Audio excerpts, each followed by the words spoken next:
Welcome back, Flip Fam. I'm Dana. And I'm Holly. Today, we're going to share with you a lot of information that we found while digging through research papers and CIA files that show the darker side of hypnosis. These are not our opinions, these are actual factual things that we have found, writing plain old black and white from research and online. So, before you get too deep into the dark side, don't forget to hit like, share, and subscribe so that you can see more of our lovely faces. So, when we talk about hypnosis, we usually imagine self help tapes, stage tricks, or even guided journeys of healing. But there's another side that governments, military, and cults have obsessed over for decades. The side drenched in secrecy, abuse, and blood. This, the dark side of hypnosis, where trance meets torture and suggestion becomes a weapon. There was actually a project called MKUltra, and the name itself sounds like a sci-fi villain, right? But it was real. Born in the 1950s under CIA Director Alan Dulles, fueled by Nazi scientists smuggled into America through Project Paperclip. And the idea was to crack the code of the human mind, bend it, break it, rewrite it. They weren't playing with LSD and hypnosis for curiosity's sake. They wanted countries who couldn't betray secrets, spies who believed they were defector, spies who believed they were defectors, assassins who would shoot on command and never remember what they did. A 1953 CIA memo spells it out. Create multiple personality disorder in young women so they can act as unwilling couriers for information purposes. And another memo describes a hypnotized woman firing a pistol she thought was loaded and forgetting the act completely. The science of suggestion, literally weaponized. Close your eyes for a moment. Breathe in, out. Now imagine silence so thick it presses against your skin. No sound, no light, no anchor. Your mind begins to fracture, splintering, multiplying. Every whisper becomes a this trance they sought to build, a mind unmoored, waiting to be rewritten. And at McGill's University, psychologist Donald Hebb thought he was studying the mind. What he really created was a blueprint for breaking it. His subjects, medical students, they paid to sit in isolation. They had ping pong ball halves over their eyes, white noise blasting in their ears, and cardboard tubes over their arms. The result was hallucinations that were so intense. The one subject saw strings of paper men climbing a snow white hill. Others, others felt their bodies split in two or their heads disconnect. One of the subjects had a complete breakdown and never recovered. The CIA noticed, and by 1963, their own interrogation manual cited Hebb's work. Sensory deprivation creates malleability, compliance, and even a childlike attachment to an interrogator as a father figure. Silence and darkness became the perfect scalpel. Picture a word, a sound, a flash of light, harmless, ordinary, until the moment it becomes a key, and the key turns and the body obeys without memory, without question. How many lived their whole lives only to awaken in a single second? to pull a trigger they were never meant to hold. In 1992, Dr. Cordon Hammond gave what's now called the Greenbaugh speech. He described patients across the country showing identical layers of programming, not just trauma, not just abuse, but organized, systematic torture designed to fracture the mind into altars, each altar carrying the different missions: sexual, suicidal, ritual, psychic killing. Built in booby traps called the green bomb meant that if victims ever begin to recover, they go insane. Hammond's patients under hypnosis described the same man, Dr. Greenbaugh. A pseudonym, perhaps multiple people, may be linked back to the Nazi doctors brought in under paperclip. The goal: an army of Manchurian candidates, program couriers, sex slaves, assassins, and pawns in a larger order that blended intelligent operations with ritual abuse, fact, folklore, or both. Either way, the pattern is terrifyingly consistent. Do you know where your memories end and the others begin? They cut the soul into pieces, naming each shard, training each fragment to serve a purpose. One laughs, one obeys, and one kills. And when the mirror cracks, which reflection are you? JFK, RFK, MLK, Wallace. 4 names, 4 bullets, 4 lone assassins. Lee Harvey Oswald. I'm just a patsy shot dead by Jack Ruby, who himself was reportedly hypnotically triggered by a car horn. Saran firing at Robert Kennedy, later remembering only that he thought he was at a gun range shooting paper targets. James Earl Ray, living under the stolen identity of a defense contractor who looked just like him, scars and all. Arthur Bremer, crawling his jail cell like an animal, echoing Saran's trance like behaviors. Again and again, amnesia, disassociation, contradictions, and intelligence fingerprints smudged over every detail. The Lone Assassin isn't just a cover story, it's the greatest hypnotic suggestion of all, a national trance designed to erase the deeper pattern. A message whispered under trance, a code etched in the subconscious. The courier walks across borders, her mind empty, her memory clean, and yet, inside her, a secret waits, like a ticking clock, until the right voice calls it forth. Saran's notebooks repeat phrases like a mantra: RFK must die, RFK must die. He swears he never remembered writing it. In fact, he never remembered pulling the trigger. In prison, he's hypnotized easily, too easily. A defense psychiatrist concludes he's the perfect subject, someone who could be programmed. Years later, a Harvard psychologist studies. Years later, a Harvard psychologist interviews Saran and uncovers something chilling. In his mind, when he fired those bullets, he thought he was at a shooting range, hitting paper targets. Post hypnotic suggestion, a trance so deep it rewrote his perception of reality. And now, hear my voice, not as an order, but as a reminder.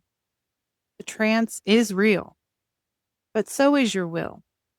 You can wake, you can see. You are not their subject. You are the one who breaks the spell. The shadow of Dachau never ended. Nazi doctors tested mescaline on prisoners, prying open their will. Decades later, Harvard's Henry Beecher was studying LSD for the CIA, describing the psychosis it induced as interesting possibilities. Now, fast forward Guantanamo Bay. CIA psychologists using stress positions, sensory deprivation, forced regression, straight out of the MKUltra playbook. The methods evolve, the settings change, but the dark side of hypnosis keeps showing up. It isn't stage tricks. It isn't harmless. It's history repeating itself because silence is the trance that keeps it alive.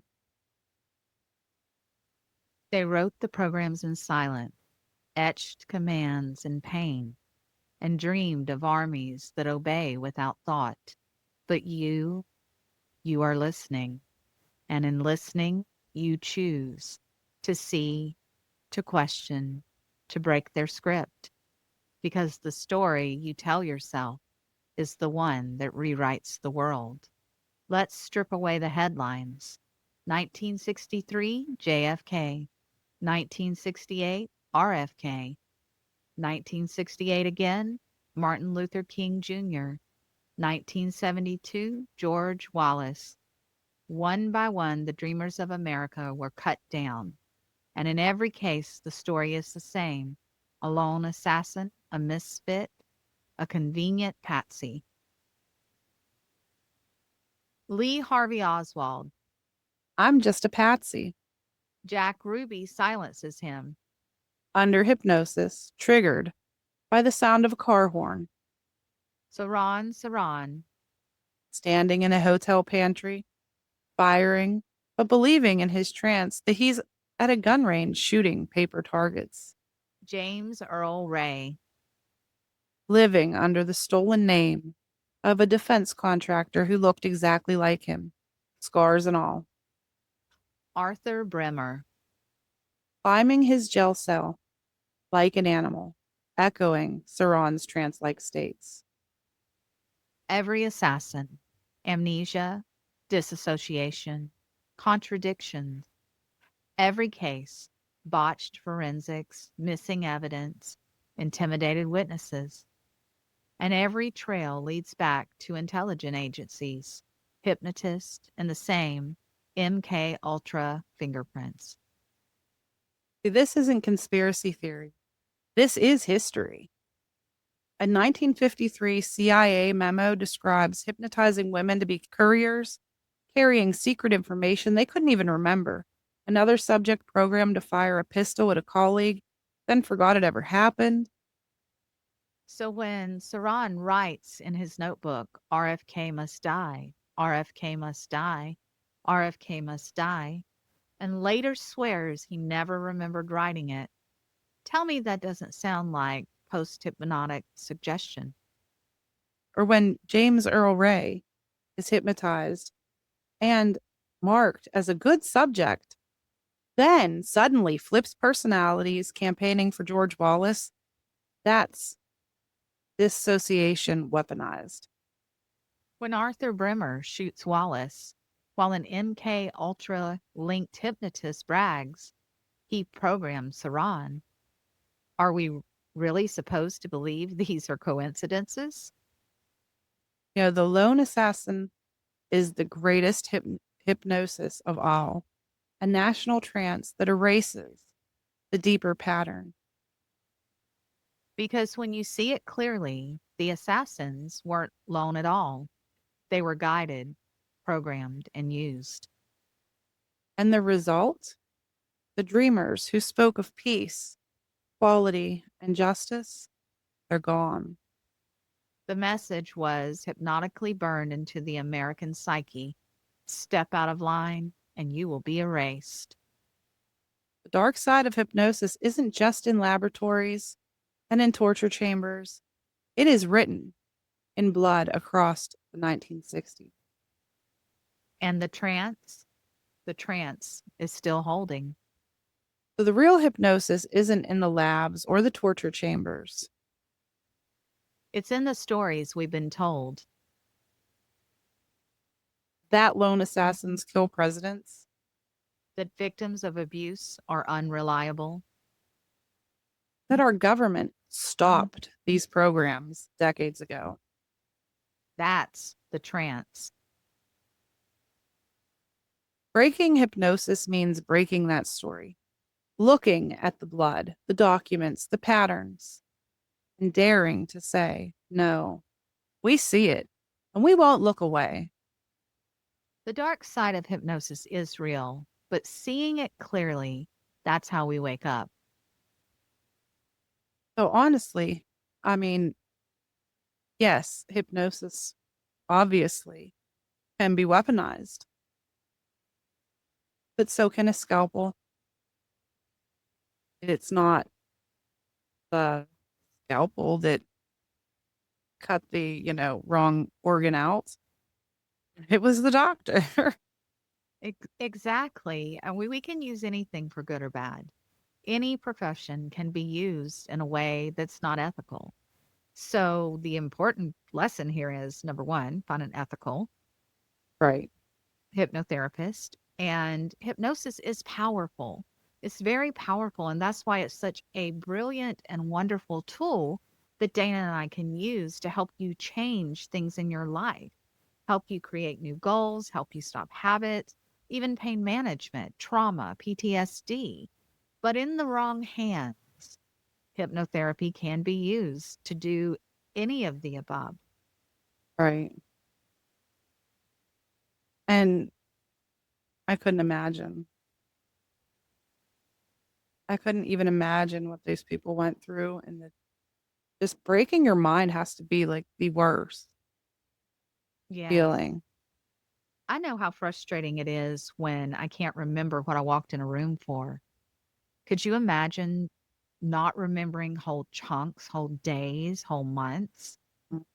and being given an illusion of something that was completely different than the actual thing that happened? There's so much more that we didn't even touch on that they've done. It's scary, but you have to trust the person that you're with. You have to trust your hypnotherapist, just like you'd have to trust your mechanic to not cut your brake lines. Right, right. Or the doctors do the surgery without botching it. I mean, we have to trust the teacher to take care of our child at school. Right. The benefits so outweigh. And I mean, really, to get into the stuff that they actually did, you'd need more than the hour that we have. Right. And they did use drugs And as well. they use drugs as well, yes. And that's why, as And ethical hypnotherapists, Dana and I will not administer hypnosis to anyone who is under the influence of drugs or alcohol. right. Also, they were deprived of sensory, they had sensory deprivation too, which you wouldn't have with us or with a therapist. It's not like that. But I just was thinking about cults. They don't Well, I do was going that. to say mass hypnosis, yeah. Yeah. And we didn't even get into mass Yeah, hypnosis. we didn't get into Yeah. massiveness. Which is, That could be another episode. yeah, yeah. Just stay tuned someday.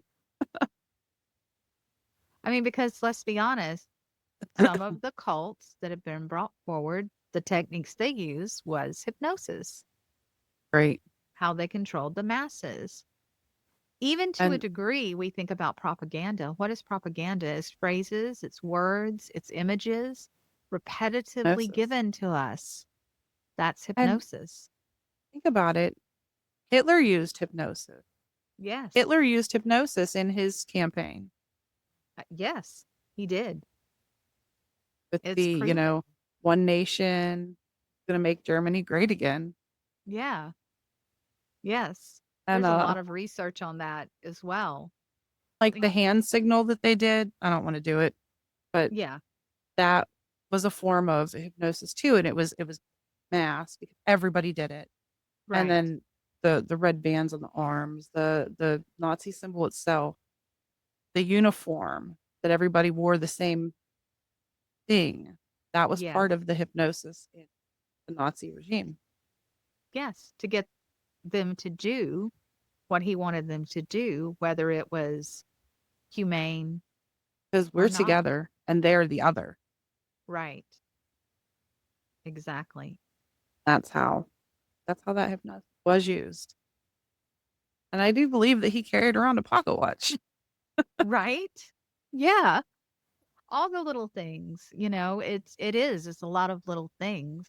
And I just want the takeaway from this to be people understanding how powerful hypnosis really is, but for the good. When you come to a Yeah. hypnotherapist, it's for the good. It's to I mean, change your if life in miraculous ways and exactly. to help you in a therapeutic way, not in the flip side of it.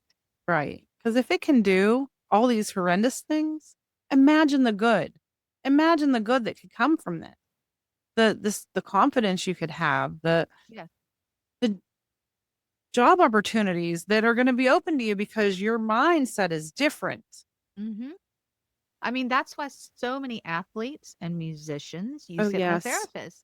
Tiger Woods Always. gets hypnotherapy every time before he walks out onto the golf course. There are musicians that are use hypnotherapy right before they go on stage so that they can perform better. Athletes use it. Whole Yeah, football teams even hire in the NFL, hire hypnotherapists to work with the team before they go out on the field.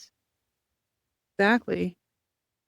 Won't go on stage without their hypnotherapist hypnotize them first. There's so Exactly. many of them. Yes, actresses, actors, there's Actresses. many that have not only used it to help them with confidence and their acting, but also to stop habits. You see the actresses lose a lot of weight. They use hypnotherapy. You see them quit smoking, get rid of habits, things like that. A lot of them have their own personal hypnotherapists. So there are so many benefits. The benefits outweigh all of the dark things that unethical people have taken and used against people. I know it's a godsend for me. Me too. Me too. And I don't think that I get so fulfilled when I'm sure that you do too, Dana. When you do a session and they come back the next week and they are such a different person. They are so much lighter and happier and relaxed and either conquering what they set out to change or making the changes for a new Yes. goal. I mean, it's so many business entrepreneurs use hypnotherapy as well to meet their goals and help their business. Corporations use them on a group level of having them come in. Yes. Yeah. Yes. Or they do the meditation, which is a form of it, Yes. the priming meditation like we do in the mornings. Yes. Exactly. Exactly. So, yes, while hypnosis can be twisted and misused by governments, cults, and systems of control, that's not the hypnosis that we stand for. We believe in the kind that heals, empowers, and sets people free. Exactly. And that's why we show up here to flip that script, to remind you that your mind is powerful, your story matters, and your healing belongs to you. So, if this episode spoke to you, don't forget to subscribe, like, and share. That's how we grow this conversation and bring more people into the light side of hypnosis. And if you want to go deeper with us, we invite you to join our Flip That Script morning meditations. Every single day is a chance to reset, recharge, and rise with us. And of course, the big one, our upcoming She Reigns Now retreat. This is where everything that we talk about on this podcast comes alive in real time: healing, breakthroughs, sisterhood, and transformation. Spaces are limited, so check the link in our show notes to grab you a spot. We would love to see you there. We're So not thank doing you. this together. Yeah. Thank you for listening. And thank you for being here. And remember, You hold the pen, keep rewriting the script of your life. bye, Flip Fam. Bye.